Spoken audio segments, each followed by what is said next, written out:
Hello everyone, today's class deals with commas, semicolons, and colons.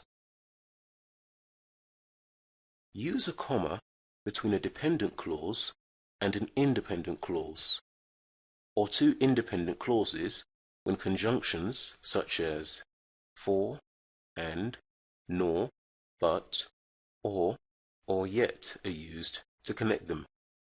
When I am older, I want to get married. The first clause is a dependent clause, and it is separated from the second clause, an independent clause, by a comma.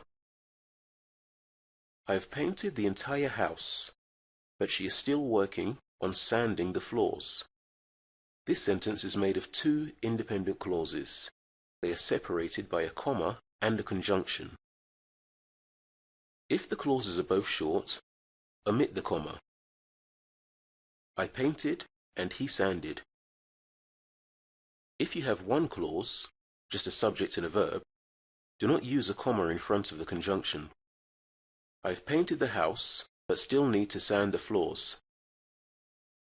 This sentence has two verbs, but only one subject, so it has only one clause. Also use them to separate three or more items on a list. I need to buy eggs, milk, lettuce, and bread. The last comma before the conjunction is optional, known as an Oxford comma.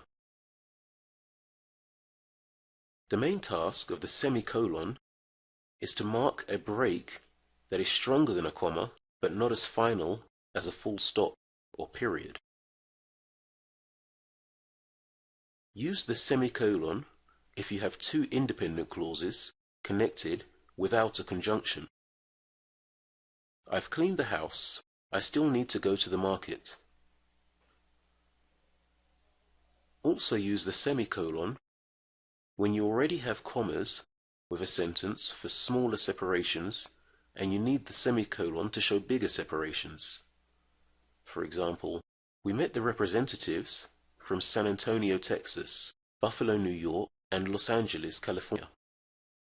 A third use is to separate independent clauses joined by a conjunctive adverb, such as however, still, nevertheless, furthermore, in addition, etc. Kim is Korean. However, he can't speak Korean. A colon is used to introduce a second sentence that clarifies the first sentence. We have set this restriction. Do your homework before watching television. Notice that the first word of the second sentence is not capitalized. If, however, you have additional sentences following the sentence with the colon and they explain the sentence prior to the colon, capitalize the first word of all the sentences following the colon. A colon is also used to introduce a list. For example, the price includes the following: insurance, 2 first-class tickets, hotel accommodation, and excursions. It is sometimes used before a quotation or before direct speech. The headline read, 7 soldiers rescued in Tehran. So now to practice what we've learned. Place commas where they belong in each sentence.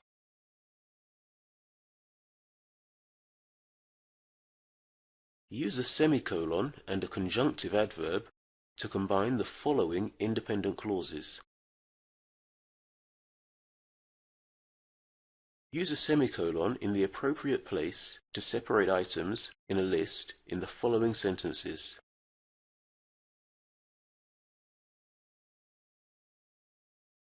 And use a semicolon in the appropriate place to combine the following independent clauses.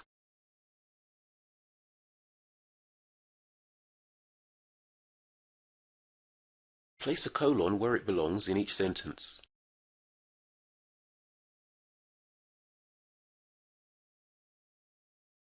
And that brings us to the end of today's class.